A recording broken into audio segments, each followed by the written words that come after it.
Kom Ombo, actually this is two main words. Kom Ombo. So the original name for this place, we used to call it Nibu. And Nibu, this is ancient hieroglyphic word, means the gold. Why we related this place with the gold? Because in the ancient time, we used to have a lot of golden mines, and this golden mine used to be especially in the area of the Nubia. And there actually, they discovered this golden mines, and the kings, they used to go and visit this place. That's why they related with this name. Then, later on, when the Greeks came here, they called this place Embos. Finally, when the Arabs came here and take a look in the temple, and they found the last part of the temple used to be under the ground, which make it like little or a little mountain. This word by Arabic means comb. So that's why the people, by the time of the Arabs, they used to call this place Kom Ombo, or the little mountain of Embos or Nibu. This one, actually, this is one of the main interesting temples that what we have here. So before talking about the temple itself, I would like to tell you more about the city. Kom Ombo city, one of the main famous cities here in Egypt. And in the ancient days, this used to be one of the main famous markets in this country. Plus, as I told you before, this one used to situate in the road of the golden mines. That's why actually there are a lot of kings, they take this city at the rest of places for them. And the third main thing which make this city very famous, my sister, she's living here, that's why. So here in this place, as I told you before, used to be one of the main interesting temples. By the time of the pharaohs, the people who were living here, the city of this place is situated on curve on the Nile. So in the ancient days, this used to be good resting places for the crocodiles. And that made big trouble with the people who are living around by killing them or hunting them. So the people in that time, they start to go to the Egyptian authority and ask them to build a temple for Sobek, the crocodile god, to avoid its evil. And from this moment, actually, the temple, as we know, it's not just religious place. Religious, economical, and social. And if anyone of your family get hurt, for sure you are not going to come and visit this god. So that means there is no offerings coming to here. That means actually there is no economical rule for this temple. That means after a while this temple is going to be abandoned. And this is what happened here. By the time of the Greeks and the Romans, the people still suffered from the same trouble. That's why the people start to talk to the Greek authority who were dealing with the Egyptians in a very smart way. So the Greeks actually, when they built this temple, they made an unusual idea. They made two temples in one. They make the whole structure, but they divide it to be two temples. The temple to right hand side, this is for Sobek, the crocodile god. And the temple to your left hand side, this is for Haris, one of the aspects of God Horus. And they were divided, the two temples, with central invisible line, make this building into two main temples. That means the visitor who is going to come to here is going to bring two offerings, not one. That means where is the economical rule for this temple? That means this temple used to be one of the most and main rich temples all over the Upper Egypt. Here, as usual, we are going to use our imagination. This is actually behind us, this is the remains of the pylon. And here, when you take a look around you, you're going to find the columns. The columns looks like someone cut it by sword. Firstly, we would like to talk about the idea of this rounded columns. You remember when we've been in Karnak Temple, when we were talking about how they used to build these rounded columns by bringing two pieces of rocks, cutting the aspects of two semicircles, and the top two rock joints to build the whole column. So if they would like to dismantle the column, the surface will be very smooth like that. And this is what happened.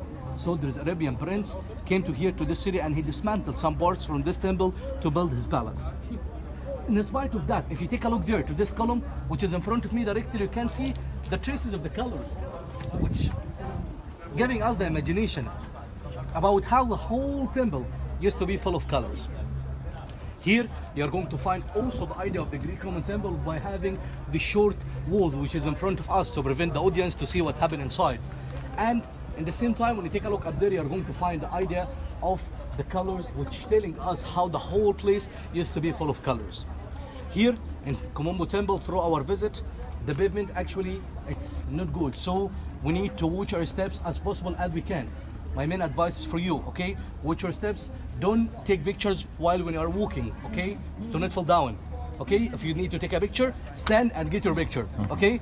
So, as I told you before, watch your steps as possible as you can, okay? ماشي؟ ماشي؟ ماشي. يلا, let's go.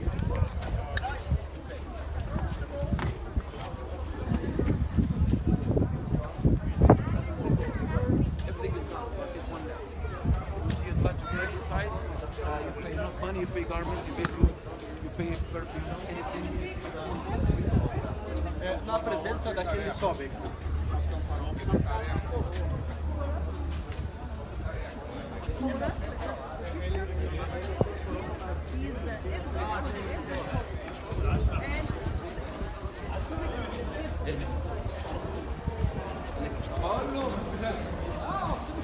Guys, could you please come closer?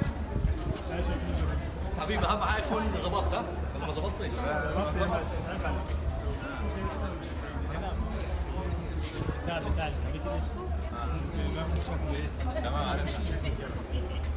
طيب في حاجة هنا ناخد.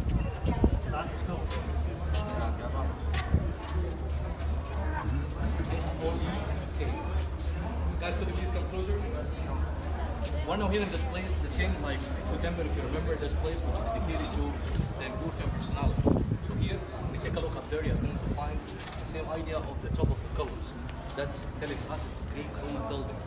So when you take a look around the house, you're going to find very well how the temple suffered from the damaging for several reasons. And one of the main interesting reasons, the flooding, some areas used to arrive to here. That's why if you come here and take a look, the wall, probably you can see how little of the water used to be in the ancient days. And in spite of that, we have such interesting scenes. For example, if you take a look here, so if you come closer and take a look to this scene, you're going to find one of the main interesting scenes for Sobek, the responsible god for this part. So here you're going to find the king, they're represented with the two main goddesses, the goddess of Upper and Lower Egypt, Wadjet and Nekhbet. And behind them you can see Sobek, who they're represented with a crocodile face and a human body. And here he's holding in his hand this stick, the was stick, to give it to the king. And behind him, this is one of the main aspects of goddess Hathor. We observe actually in the decoration or in the art when we've been in the Egyptian temples, how in the Egyptian temple or the Egyptian art when they were depicting the ladies, they were depicting the ladies actually with full dress. But here, if you take a look to the ladies, they've been depicted actually was obvious breast. So they would like to show you actually how the difference of the art between the Greeks and the Egyptians. And here, if you take a look even to the hairstyle, so it's totally different from the Egyptian design. Plus, and if you take a look to the lady bodies, they are showing you the very bottom. So all of the things showing us in the art how the influence of the Greek Roman art. Let's go. So watch your steps, please. We are walking.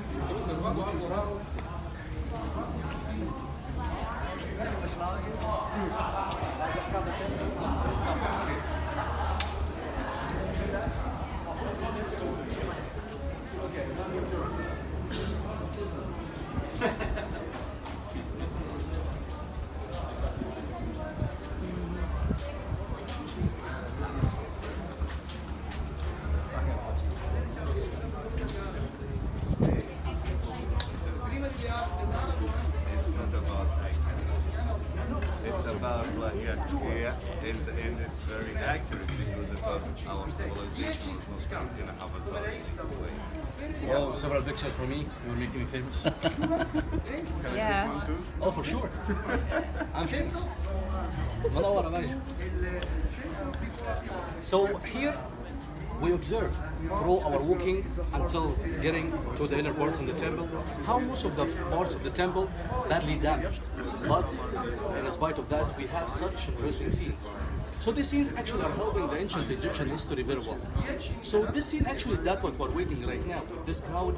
This is one of the main interesting scenes. So this scene, this is, they call it actually in most of the books, unfortunately, the calendar. But this scene, it's not calendar. This scene actually recording for the most important kinds of offerings which were brought by the famous personalities to here. For example, the first day of the month, the year, the king come to here and they bring the gold. The second day, the high priest come and bring the silver and so on. So this is showing us actually the kind of offerings and at the same time showing us the division of the year or the system of their calendar. So if you don't mind, just a few minutes until my colleagues finish and we'll go there and we'll see this scene by ourselves. So could you please keep walking and come closer, please? Mind your step, please.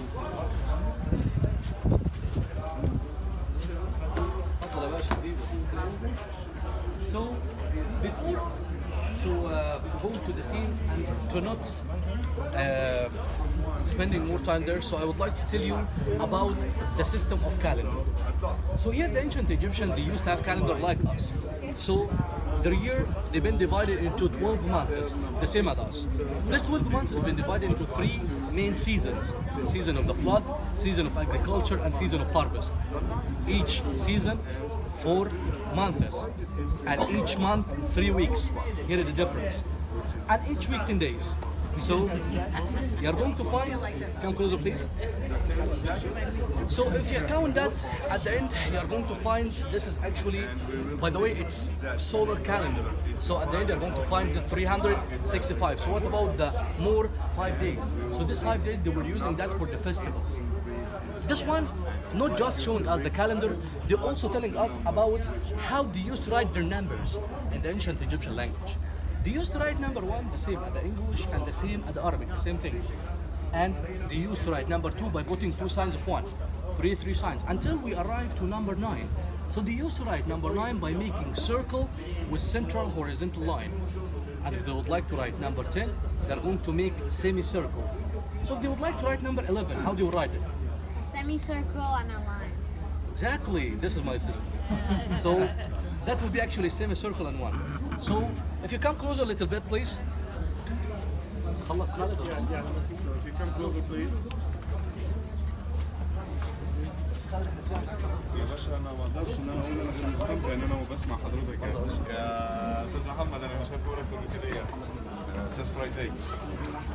احمد فرايداي. بالظبط خلاص خش خش وقت يعني. خلصت طيب؟ لا لسه بنصور. طيب ماشي. So just give me a معلش minute يا خليه please. خليه يصور كده عشان مش هشرح انا شرح كده.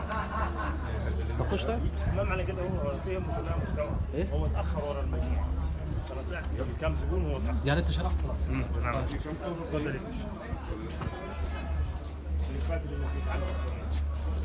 You can go to things where you're going to see here the shapes of the 3 seasons, which is the flood, the planting, and harvesting. And here you're going to see the division of the calendar, where we're going to see here the solar disk is representing for the day, and the horseshoe, which is representing for the 10th digit.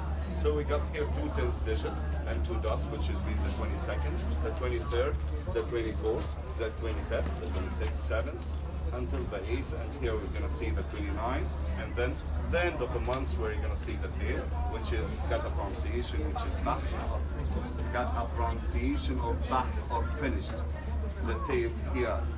And here where we're going to see the solar disk again, and 1, and then 3 column, which is representing the 3rd month, and here is the half moon on the crest, where you're going to see 1, 2, 3, which means the 3rd season, which is the harvesting season, the 2nd day, the 3rd day, of course, and in front of each day is a prescription for the offering, which should be given to the people. Must forget that.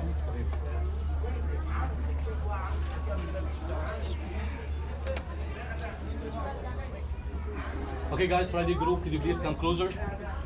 Almost finished. God, the best of the